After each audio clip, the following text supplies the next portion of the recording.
Well, ladies and gentlemen, so welcome to our conjunction video of the week. And this week we're going to be covering our conjunction of Sun, Mercury, Jupiter, and Ketu. And what happens when these conjunctions are in your particular horoscope. And as always, if you do not know where this conjunction is placed in your birth chart, what sign it's in, what nakshatras they're in, what house they're in, for that check out the link here. Check out my full astrological report, including my books, Astrology, Conjunction Aspects, and Mahadashas at the Speed of Light, including all my consultations here. And now with the report, you also get your destiny point. So if you wanted to know your destiny point, what your actual destiny, that point is actually now shown in my new report because I just was surprised by the developer with the new software. So I'm like, yes, makes my life a whole lot easier. So, Sun, Mercury, Jupiter, Ketu conjunction. So Sun, as you know, represents your father, authority, soul, personality, character. It represents the light in your horoscope. Wherever Sun is placed in your horoscope, it shows where the light is. Where is it that you always shine? Where is it that you always kind of like feel alive? Like kind of like if your Sun is in the 6th house, you may feel alive doing social work.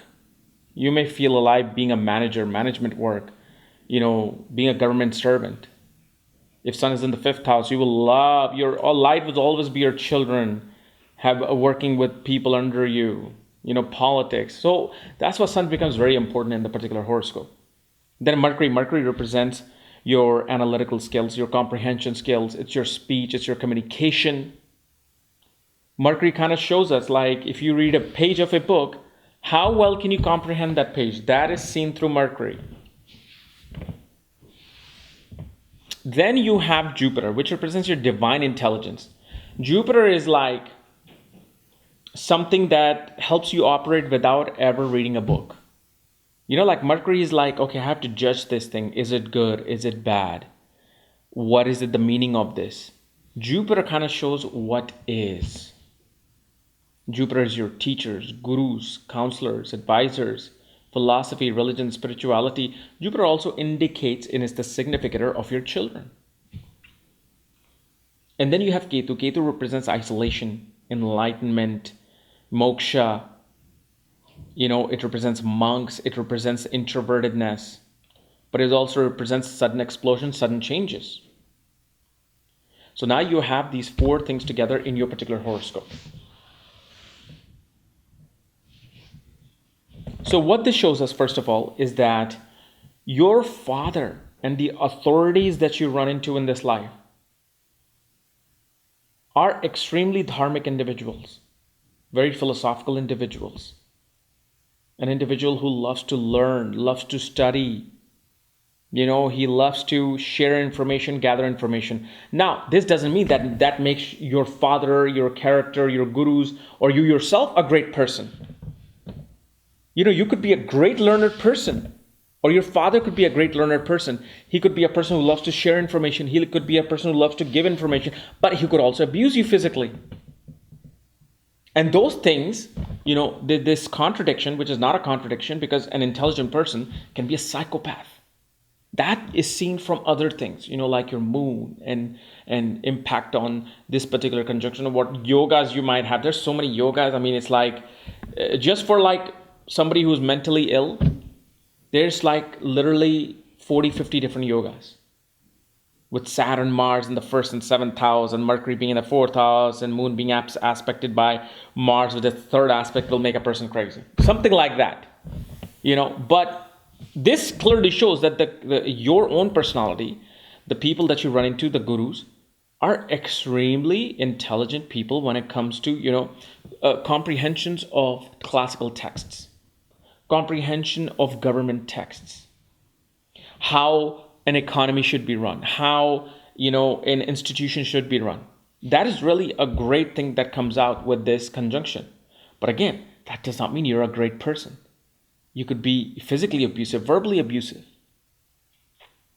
And what happens with Ketu mixed in this obviously brings a sense of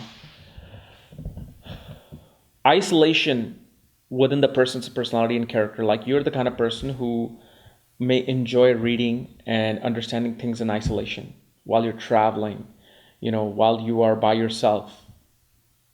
But this can also show, especially let's say if this conjunction occurs in a fire sign and Ketu is there, this person can really explode on you if you do not learn what they're teaching you.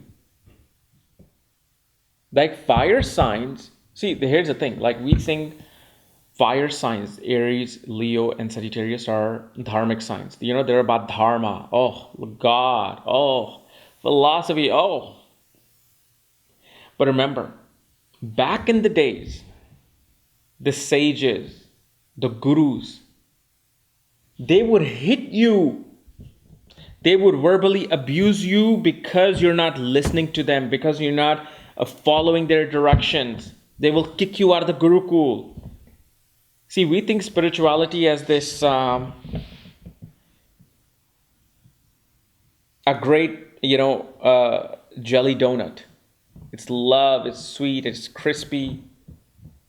We don't really look at it as a fact that it may also have spice mixed into it.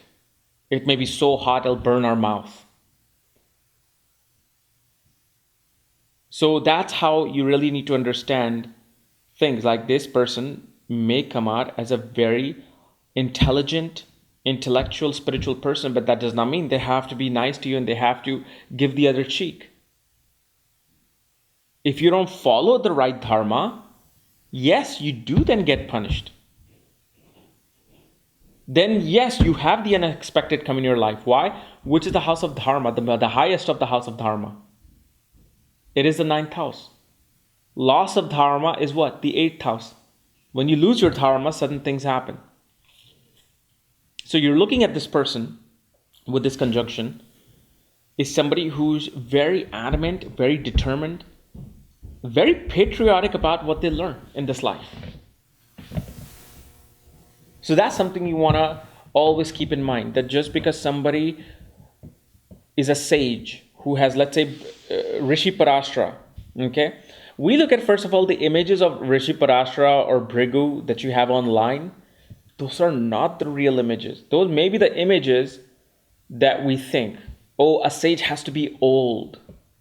If you're going to write some astrological text like Bhirat Parashara Hora Shastra, you have to be old with long beard and long gray hair. No, Parashara might have been 26 years old, 29 years old when he wrote Bhirat Parashara Hora Shastra. Like he may have just long hair, may have a black, dark black beard, skinny young guy, but a scholar. Because back in the days, 5,000 years ago, you learned these things. You learned Jyotish at the age of 15, not at the age of 40 and 30 and 60. You started learning when you were like literally 10 years old. You started your education on planets and dharma and Rig Veda, Atharvaveda. We are nothing compared to what a 20-year-old might learn. So this is a very, very strong combination of a person who wants to learn but follow a very strict path. Very strict spiritual path, dharmic path. And if you get in their way, they will take you out. Because back in the day, sages would get angry. They would hit you, they'd get angry, they would curse you. That doesn't mean that they're not spiritual. Spirituality doesn't mean that you're going to be just Mother Teresa 24/7. No, you got to defend your dharma. That's what the whole Bhagavad Gita is about. Okay? So guys, this was my analysis of Sun, Mercury, Jupiter, Ketu conjunction. If you're new to my channel, subscribe below. Again, if you want to know where your conjunction is placed, all my books, reports, consultation, and a new report, for that, click here. Otherwise, we'll see you later. Bye-bye.